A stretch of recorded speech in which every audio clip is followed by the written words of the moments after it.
Now, a couple variations to the bent over barbell row would be a pendlay row or a what I would call like a power row, which can be kind of similar to like maybe a Yates row. So we'll cover both of those.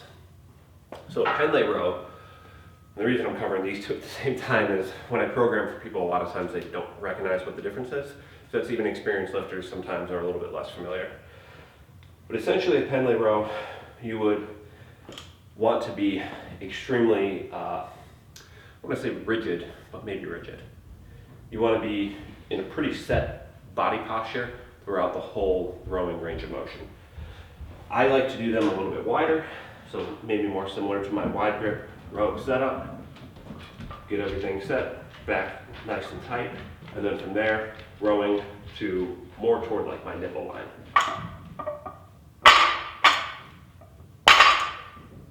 So really, the idea of this one is going to be a lot more upper back. Even more so, in my opinion, than just your normal wide grip bent over row. Just because of that body posture, leaning forward more, so you're almost like that flat back is going to take a little bit more of that lat recruitment out of the movement. Now the secondary one is actually going to be a bit more of like an overload technique and more geared toward lats. So we are going to bring our grip in a little bit closer. I usually come pretty much about shoulder width, like almost perfectly shoulder width is where I feel the most comfortable.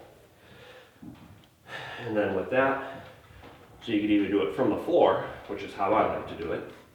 So where you're kind of getting set up a little bit higher than a deadlift, but it's similar to feeling where you have that tension through your body, and then you're going to get a bit of a hip hinge as you roll up. It's going to be a nice explosive movement.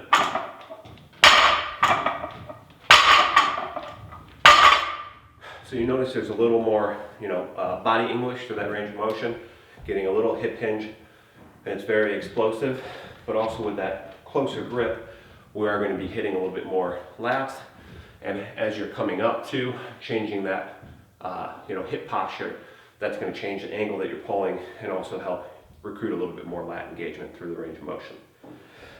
Now, some similar variations to this, or a similar variation would be like a Yates row, and then there's also kind of something that I've seen a few powerlifters do that's somewhere in between.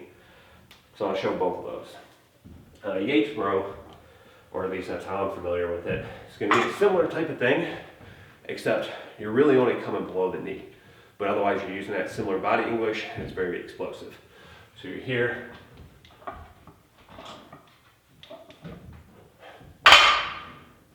So you notice it's kind of a similar thing. Again, it's going to be a technique that you're using to really overload the muscle, which means you're going to be going real heavy with it. Same with that power row.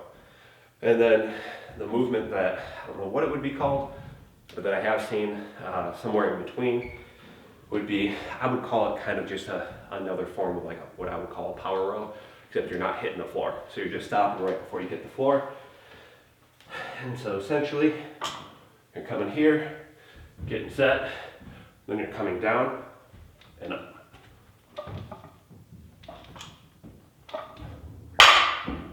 Now, me personally, I feel like when you stop just before hitting the floor, it almost keeps a little bit of momentum up. So it is going to fatigue your hips and low back a little bit quicker. But since it's an explosive movement, I generally can get a couple more reps with a similar weight out of that one. So I'm not going to say it's good or bad. It's just a little bit different. And arguably a little bit less explosive because you're not hitting the floor and getting that dead stop like you would with a power row. Well, one thing that I like to do that I don't see very often, but I personally really enjoy. So that's going to be a one-arm barbell row. So reasons you might do this would be either you don't have dumbbells as heavy as you want to go, or you just want to incorporate a new challenge, because technically speaking, increased muscle activation in the forearm will increase muscle activation through the kinetic chain. And they've had a lot of studies on this with back movements, shoulder movements, chest movements, etc. And it's one of the reasons fat grips are popular, is because that thicker grip increases that muscle activation in your forearm and that will help you get more muscle activation through that kinetic chain to better work your arms, shoulders, back, etc. So this is a similar concept. And if you wanted, you could even try and do it with a fat grip. It'd be real hard. Probably I'd be doing like the bar maybe.